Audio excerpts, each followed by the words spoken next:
नमस्कार, मैं प्रभात कुमार। आज स्वतंत्रता दिवस के अवसर पर भारत में जो आर्थिक विषमता है और जिस तरह से यह खाई लगातार बढ़ता जा रहा है, जनतंत्र को लेकर भी कई बार कई सवाल उठते हैं।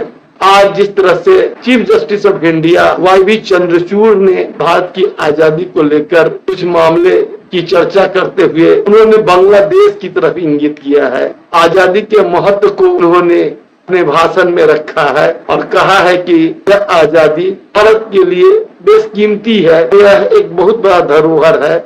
इसके महत्व को इस देश के लोगों को, इस देश के राजनेताओं को, इस देश की जनता को समझना होगा। जिस तरह से आज लाल किले के मैदान में 2014 के बाद पहला मौका था जब लोकसभा में विरोधी दल के नेता राहुल गांधी इस मौके पर कार्यक्रम में शामिल हो रहे थे। वो विरोधी दल के नेता के रूप में उपस्थित थे और जिस तरह से उन्हें 5वें रो में बैठाया गया, यह निश्चित तौर पर एक अच्छा संकेत नहीं है। अगर विपक्ष को ताकत नहीं मिलेगी, अगर विपक्ष सबल नहीं रहेगा तो प्रजातंत्र कमजोर हो जाएगा। इसी तरह से अगर भारत के आर्थिक विषमता की बात करें तो आर्थिक विषमता की भी यही स्थिति है कि भारत में जिस तरह से कुछ लोग लगातार अमीर होते जा रहे हैं, उनकी आर्थिक स्थिति अत्यधिक सुदृढ़ होती जा रही है और कुछ लोग बेहद गरीब होते जा रहे हैं।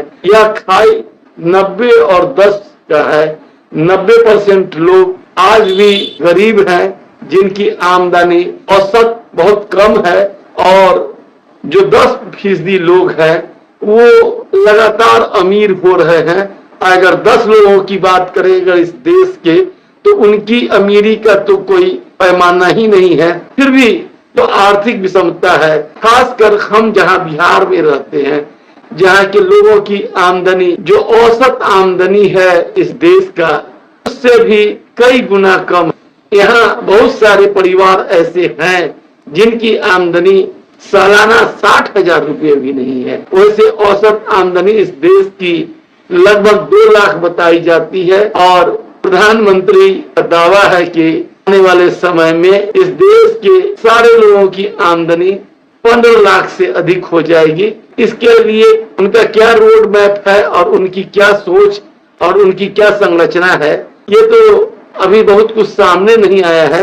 भारत में जिस तरह से कुछ लोग लगातार अमीर हो रहे हैं और उनको लेकर सवाल भी उठ रहा है और यह गैर बराबरी भारत के प्रजातंत्र और भारत के लोगों के लिए बहुत ही कष्टदायक है। और इस आजादी के मौके पर हम यह कहना चाहते हैं कि यह गैर बराबरी हमारी आजादी का आधा सपना। यह गैर बराबरी जारी रही तो आने वाले समय में स्थिति बहुत नाजुक होगी, कठिन होगी। जिस तरह से इस देश में तमाम दल जाति संप्रदाय होने के बावजूद आज जहां तक मुझे दिखता है कि आज भी जिस तरह से 2 ही वर्ग है, एक शोषक और एक शोषित, एक मजदूर और दूसरा मालिक, यही 2 वर्ग है।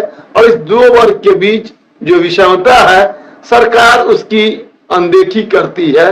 हम चाहेंगे कि इस मौके पर सरकार इसे भी ध्यान दे। आम लेटेस्ट खबरों को सबसे पहले देखने के लिए सब्सक्राइब करें डिजिटल न्यूज 20।